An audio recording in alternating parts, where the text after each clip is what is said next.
You know that feeling when you sell something for more than you expected? That little win, that extra bit of cash in your pocket? Well, turns out economics has a name for that. Today, we're going to break down exactly what producer surplus is and why it's such a powerful tool for understanding our economy. Here's what's on the docket. First, we'll define what this extra gain actually is. Then, we'll look at how economists see it on a graph. We're also going to tackle a super common mix-up. Is surplus the same as profit? From there, we'll dive into how real-world policies can change it, and we'll wrap up by seeing how it all gives us a snapshot of a market's health. Let's jump in.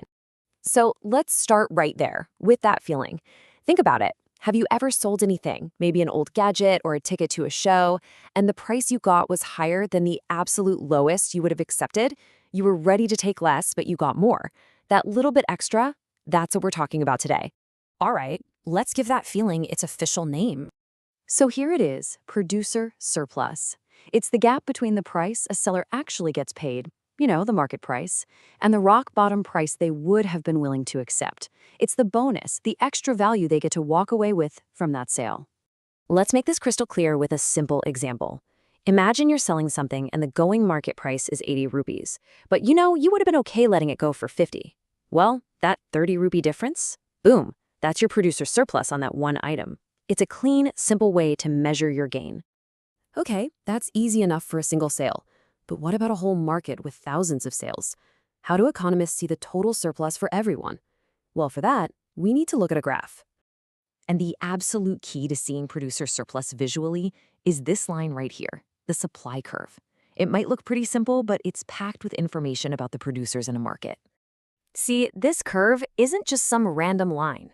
Every single point along it represents the lowest price a producer is willing to take for one more unit of their stuff. In other words, it's basically a picture of their costs and how willing they are to sell at different prices. So if the supply curve down here shows the minimum acceptable price and this straight line across shows the actual market price, then the producer's surplus for the entire market is just this triangular area sandwiched in between. Every single sale generates a little bit of surplus, and this whole area represents the grand total of all of it. Now, this next part is really, really important, and honestly, it's where a lot of people get tripped up. It's so tempting to think producer surplus is just a fancy term for profit, but it's not. And this isn't just me saying it, it's a fundamental concept. They're definitely related, for sure, but they are not the same thing. Getting this distinction right is absolutely crucial. Here's the key difference right here.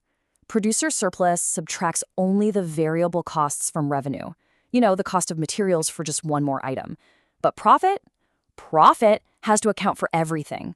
All the costs, including fixed costs like rent or salaries.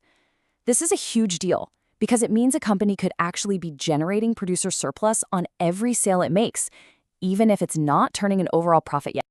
Okay, this is where things get really fun. Once you get producer surplus, you have this amazing lens to see how government policies actually affect businesses and markets out in the real world. The basic rule is pretty intuitive. When the market price goes up, two things happen. One, the sellers already in the market get more surplus on everything they sell. And two, producers who had higher costs might now be able to jump in and make a sale.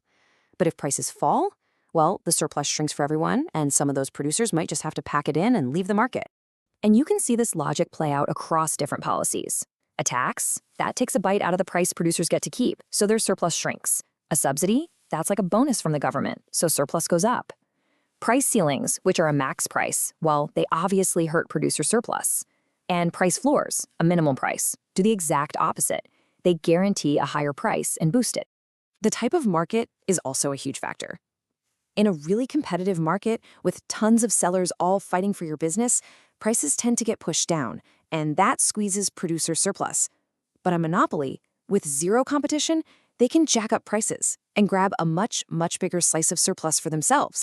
Okay, for our final section, let's zoom all the way out. How does this one concept help us gauge the overall health and efficiency of an entire market? A great way to think about it is to imagine all the value created by a market as one giant pie. Producer surplus is the slice of that pie that goes to the sellers. But, of course, there's another slice, and that one goes to the buyers. When you add the producer's gain together with the consumer's gain, which is called, you guessed it, consumer surplus, you get what's called total economic surplus. This combined figure, this whole pie, is what economists look at to see how well a market is actually working for everybody involved. So, to bring it all home, producer surplus is a really big deal. It's not just a term in a textbook. It measures how well producers are doing. It helps us figure out if a market is efficient. It's a critical tool for analyzing government policies. And it really explains the magic of how markets create and share value.